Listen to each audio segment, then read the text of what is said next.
Hello everyone, welcome to Vini hair care. இன்றைக்கி நான் hair oil வந்து எப்படி எஃபெக்டிவாக யூஸ் பண்ணலாம் அப்படின்றத தான் சொல்ல போகிறேன். நார்மலாக நம்ம தலைக்கு வைக்கிற எண்ணெய் தான், அதையே கொஞ்சம் எஃபெக்டிவாக மாற்றி நம்ம யூஸ் பண்ண போகிறோம். இந்த மெத்தடில் நம்ம யூஸ் பண்ணுறப்ப பார்த்தீங்கன்னா நம்மளுக்கு ஹேர் க்ரோத் ரொம்ப ஃபாஸ்ட்டாக இருக்கும். என்னோட ஹேர் வந்து ஷார்ட்டாக இருந்து இந்த அளவுக்கு நான் லாங்காக வளர்க்குறதுக்கு இந்த மெத்தட் வந்து எனக்கு ரொம்பவே யூஸ்ஃபுல்லாக இருந்திருக்கு. அதை தான் இன்றைக்கி நான் உங்ககிட்ட ஷேர் பண்ண போகிறேன். இதுக்கு வந்து பார்த்தீங்கன்னா ஃபஸ்ட்டு நான் ஒரு சின்ன கைப்பிடி அளவுக்கு புதினா இலை எடுத்து வச்சுருக்கேன். தண்ணியில் வந்து அதை போட்டு வச்சுருக்கேன் வாஷ் பண்ணுறதுக்காக. புதினா இலையில் வந்து பார்த்தீங்கன்னா நிறைய முடிக்கு தேவையான சத்து அதில் இருக்குது. நிறைய மெடிசினல் ப்ராப்பர்ட்டிஸ் முக்கியமாக அதில் இருக்குது. முக்கியமாக அயன், மெக்னீஷியம், கால்சியம், மினரல்ஸ், அதுக்கப்புறம் விட்டமின் ஏ, அப்புறம் விட்டமின் சியும் இதில் அதிக அளவில் இருக்குது. நமக்கு ஹெட்டேக் ப்ராப்ளம்லாம் இருந்தால் கூட இது ரொம்ப ஹெல்ப்ஃபுல்லாக இருக்கும். அடுத்து இதில் நம்ம யூஸ் பண்ண போகிற ஒரு பொருள் என்னன்னு பார்த்தீங்கன்னா கேஸ்டர் ஆயில், அதாவது விளக்கெண்ணெய், ஆமணக்கு எண்ணெய் அப்படின்னு நம்ம சொல்லுவோம்ல, அதுதான். இது வந்து பார்த்தீங்கன்னா ஒமேகா 6 ஃபேட்டி ஆசிட்ஸ் இதில் அதிக அளவில் இருக்குது. முடியை வந்து ரொம்ப லாங்காகவும் கருப்பாகவும் வளர்கிறதுக்கு நம்மளுக்கு ரொம்ப ஹெல்ப் பண்ணும். ஜென்ரலாகவே ஹேருக்கு வந்து நிறைய சத்து கொடுக்கக்கூடிய தன்மை வந்து இந்த விளக்கெண்ணெயில் இருக்குது. அடுத்து இதில் நம்ம யூஸ் பண்ண போகிற ஒரு முக்கியமான பொருள் என்னன்னு பார்த்தீங்கன்னா பெப்பர்மெண்ட் எசென்ஷியல் ஆயில். நம்ம தான் வந்து புதினா யூஸ் பண்ணுறோமே, அப்புறம் ஏன் பெப்பர்மெண்ட் எசென்ஷியல் ஆயில் யூஸ் பண்ணுறோம் அப்படின்ற கேள்வி நம்ம எல்லாருக்குமே இருக்கும். இந்த பெப்பர்மெண்ட் எசென்ஷியல் ஆயில் வந்து நம்ம இது கூட ஆட் பண்ணுறப்ப இன்னும் அந்த ஆயிலோட தன்மை வந்து ரொம்ப எஃபெக்ட் அதிகமாக இருக்கும்.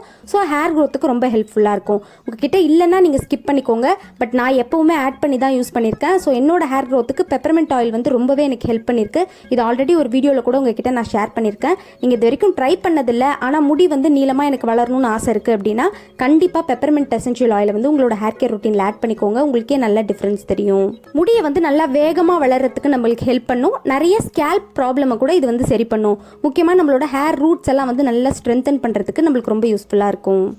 இப்போ நம்ம எடுத்து வச்ச புதினாவை வந்து பார்த்தீங்கன்னா நான் வந்து ஒரு ஒயிட் கலர் கிளாத் எடுத்து வச்சு அதில் வந்து இதை அலசிட்டு போட போகிறேன். ஏன்னா அந்த ஈரம் வந்து போகிறதுக்காக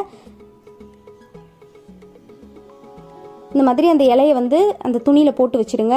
அப்படி இல்லை அப்படின்னா ஏதாவது இன்னொரு துணி கூட நீங்கள் வச்சு அந்த ஈரத்தை மட்டும் தனியாக ஒத்தி கூட எடுத்து வச்சிடலாம். நான் வந்து காற்றுல காயட்டும் அப்படின்றதுக்காக இந்த மாதிரி துணியில் போட்டு அப்படியே வைக்கிறேன். இது வந்து பார்த்திங்கன்னா ஒரு 3 நிமிஷத்துலேயே அந்த ஈரம் வந்து நம்மளுக்கு நல்லா காஞ்சிடும். ஈரம் வந்து இல்லாமல் இருக்கணும் அப்படின்றதுக்காக தான் இதை போடுறோம். ஈரத்தோடு நீங்கள் வந்து இந்த ஆயிலில் போட்டிங்க அப்படின்னா ஆயிலை வந்து நம்ம ஸ்டோர் பண்ண முடியாது, சீக்கிரம் கெட்டுட்ட மாதிரி ஆகிடும். அதனால் ஈரம் இல்லாத மாதிரி பார்த்துக்கோங்க. இது வந்து இப்போ பார்த்தீங்கன்னா ஒரு 3 நிமிஷத்துலேயே நல்லா வந்து அந்த ஈரம் போயிடுச்சு. இப்போ இதை எடுத்து அந்த பவுல்லே வச்சுக்கோங்க. இந்த மாதிரி ஃப்ரெஷ்ஷான புதினா இலை வந்து பார்த்தீங்கன்னா உங்களுக்கு தலைவலிக்கிறப்ப தண்ணியில் கூட கொதிக்க வச்சு குடிக்கலாம். உடனேவே நம்மளுக்கு தலைவலி வந்து சரியாகும். புதினா வந்து பார்த்தீங்கன்னா முக்கியமாக நம்மளோட ஹேர் ஃபாலை நல்லா கண்ட்ரோல் பண்ணும். ஸ்கேல்ப்ல இருக்க ட்ரைனஸ் எல்லாம் நல்லா கண்ட்ரோல் பண்ணி ஹேர் க்ரோத்தை ப்ரமோட் பண்ணும்.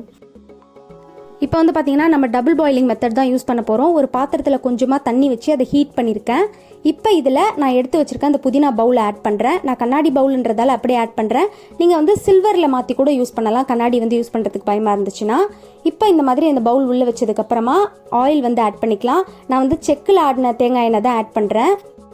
தேங்காய் எண்ணெயோட அளவு வந்து பார்த்தீங்கன்னா நீங்கள் எந்த அளவுக்கு புதினா இலை ஆட் பண்ணுறீங்களோ அது மூழ்கிற அளவுக்கு எண்ணெய் இருந்தால் போதும். கரெக்டாக இந்த அமௌண்ட் தான் ஆட் பண்ணணும் அப்படின்னு கிடையாது. பட் ரொம்ப அதிக அளவில் வந்து எண்ணெய் ஆட் பண்ணிடாதீங்க. புதினா எந்த அளவுக்கு ஆட் பண்ணுறோமோ அது மூழ்கிற அளவுக்கு நம்ம எண்ணெய் ஊற்றினா போதும்.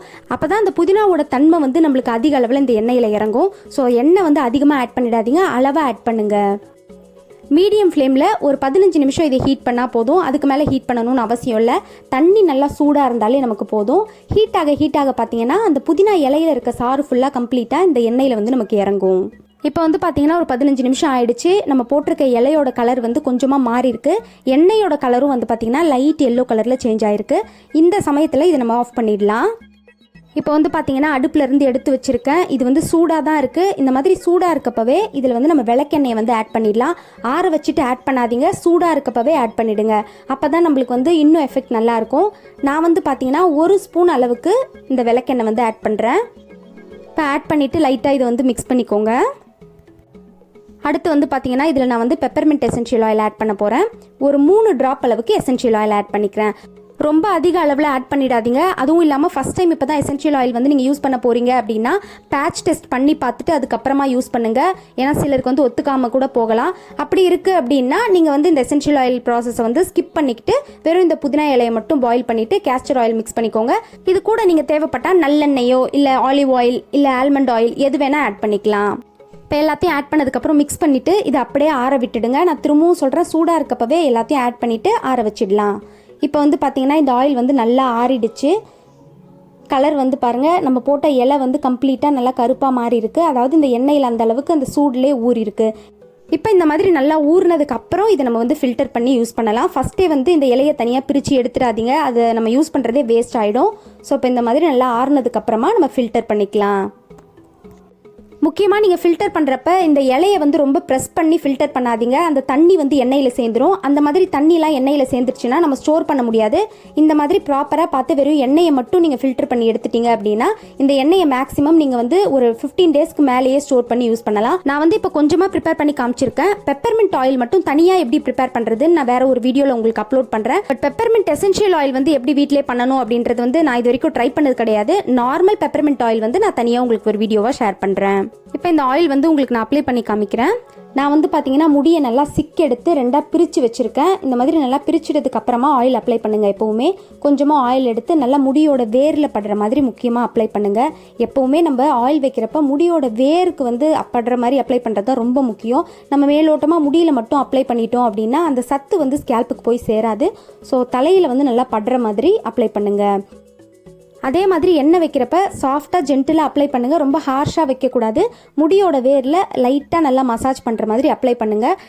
விரலோட நுனியை யூஸ் பண்ணி மசாஜ் பண்ணுங்கள், நகத்தை வச்சு மசாஜ் பண்ணக்கூடாது, ஸ்கேல்ப் வந்து டேமேஜ் ஆகும். முடி வந்து ஒரு சாஃப்டான விஷயம். ஸோ நல்லா ஜென்டிலாக மசாஜ் பண்ணுங்கள், கொஞ்சம் கொஞ்சமாக பிரித்து அப்ளை பண்ணுங்கள்.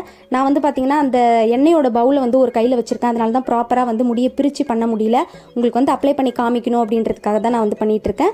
நீங்கள் வந்து கொஞ்சம் கொஞ்சமாக முடியை நல்லா பிரிச்சுட்டு முடியோட வேரில் நல்லா படுற மாதிரி அப்ளை பண்ணிவிட்டு அதுக்கப்புறமா முடியோட லென்த் வந்து உங்களுக்கு எந்த அளவுக்கு இருக்கோ அது ஃபுல்லாக நீங்கள் வந்து அப்ளை பண்ணிக்கலாம். ஒரு சைட் கம்ப்ளீட்டாக முடிச்சதுக்கப்புறமா அதுக்கு அடுத்த சைடு வந்து நீங்கள் போங்க. எல்லா இடத்துலையும் எண்ணெய் வச்சுருக்கீங்களா, எல்லா இடத்துலையும் எண்ணெய் வந்து பரவி இருக்கா அப்படின்றத நம்ம எப்பயுமே மனசில் வச்சுட்டு அப்ளை பண்ணணும். எல்லா இடத்துக்கும் போய் சேராமல் இந்த ஆயில் வந்து நம்ம வைக்கிறோம் அப்படின்னா நம்ம ஆயில் வைக்கிறதே வேஸ்ட்டு. ஸோ ப்ராப்பராக எப்பயுமே எண்ணெய் வைக்கிறப்ப கவனமாக வைங்க. நிறைய பேர் இந்த மிஸ்டேக்கை நம்ம பண்ணுவோம், ஆயில் தானே அப்படின்னு ஏனோ தானோன்னு வச்சுட்டு கடகடன்னு நம்ம போயிடுவோம். டைம் எடுத்து பொறுமையாக கேர் பண்ணி ஆயில் அப்ளை பண்ணுங்கள், இன்னும் நல்லா நமக்கு இருக்கும். முக்கியமாக முடியோட எண்டில் இந்த மாதிரி அப்ளை பண்ணுங்கள். நிறைய பேர் ஸ்பிளிட்டன்ஸ் வருது, நாங்கள் கட் பண்ணாலும் வருதுன்னு திரும்ப திரும்ப சொல்லிகிட்டே இருக்கீங்க.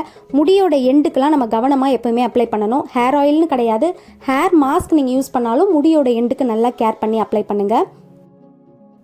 இப்போ ஃபுல்லாக அப்ளை பண்ணதுக்கப்புறம் பார்த்தீங்கன்னா ஸ்கேல்ப்பை வந்து நம்ம நல்லா மசாஜ் பண்ணணும். ஆயில் அப்ளை பண்ணிவிட்டு அப்படியே விட்டுறக்கூடாது. ஸ்கேல்ப்பை நீங்கள் எந்த அளவுக்கு ப்ராப்பராக மசாஜ் பண்ணுறீங்களோ அதுதான் நம்மளோட ஹேர் க்ரோத்துக்கு ஹெல்ப் பண்ணும். நம்மளோட ஸ்கேல்ப்புக்கும் ஒரு ரிலீஃப் கிடைக்கும், பிளட் சர்க்குலேஷன் நல்லா நமக்கு இருக்கும். பிளட் சர்க்குலேஷன் போதுமான அளவுக்கு நமக்கு ஸ்கேல்ப்பு கிடைச்சிட்டாலே ஹேர் நல்லா ஹெல்த்தியாக க்ரோ ஆகும் நமக்கு. இந்த மாதிரி பொறுமையாக மசாஜ் பண்ணுங்கள். ஒரு 5 மினிட்ஸ் நீங்கள் மசாஜ் பண்ணால் போதும். அதுக்கப்புறம் நீங்கள் ஒரு ஷவர் கேப் வந்து போட்டுக்கலாம். இப்போ வந்து பார்த்தீங்கன்னா நான் ஆயில் அப்ளை பண்ணிவிட்டு ஒரு 2 hours விட்டு தான் ஹேர் வாஷ் பண்ண போகிறேன். நான் வந்து பார்த்தீங்கன்னா ஃபேஸ் மாஸ்க் அப்ளை பண்ணியிருக்கேன். இது ஒரு 2 வீக்ஸாக ட்ரை பண்ணிட்டு இருக்கேன். இதையும் வந்து நான் உங்க கூட ஷேர் பண்ணுறேன். நல்ல ரிசல்ட் இருக்குது. முக்கியமாக வந்து பார்த்தீங்கன்னா இந்த மாதிரி மசாஜ் பண்ணுறப்ப முடியை வந்து இந்த மாதிரி கொஞ்சம் வந்து டைட்டாக வந்து ப்ரெஸ் பண்ணி விடுங்க. ரொம்ப டைட்டாக கிடையாது, ரொம்ப டைட்டாக பண்ணிங்கன்னா சப்போஸ் உங்கள் ஸ்கேல்ப் வீக்காக இருக்குன்னா ஹேர் வந்து கொத்து கொத்தாக கொட்டுறதுக்கு சான்ஸ் இருக்குது. ஸோ ஜென்டிலாக பண்ணுங்கள். ஒரு 30 மினிட்ஸ் விட்டுட்டு ஷாம்பு அண்ட் கண்டிஷனர் யூஸ் பண்ணி ஹேர் வாஷ் பண்ணிக்கோங்க. சப்போஸ் உங்களுக்கு கோல்டு பாடியாக இருக்குது அப்படின்னா மேக்ஸிமம் 50 மினிட்ஸ் விட்டுட்டு நீங்கள் ஹேர் வாஷ் பண்ணிக்கோங்க. நான் வந்து இதை ட்ரை பண்ணி எனக்கு நல்லா பழகிடுச்சு அப்படின்றதுக்காக நான் இவ்வளோ நேரம் விட்டுட்டு ஹேர் வாஷ் பண்ணியிருக்கேன். ஹேர் க்ரோத் வந்து பார்த்தீங்கன்னா நம்மளுக்கு நல்ல விசிபிளாக தெரியும். நீங்கள் ட்ரை பண்ணி பார்த்துட்டு உங்கள் ரிசல்ட்ஸை மறக்காமல் கமெண்ட்ஸில் என் கூட ஷேர் பண்ணிக்கோங்க. தேங்க்ஸ் ஃபார் வாட்சிங் மை வீடியோ.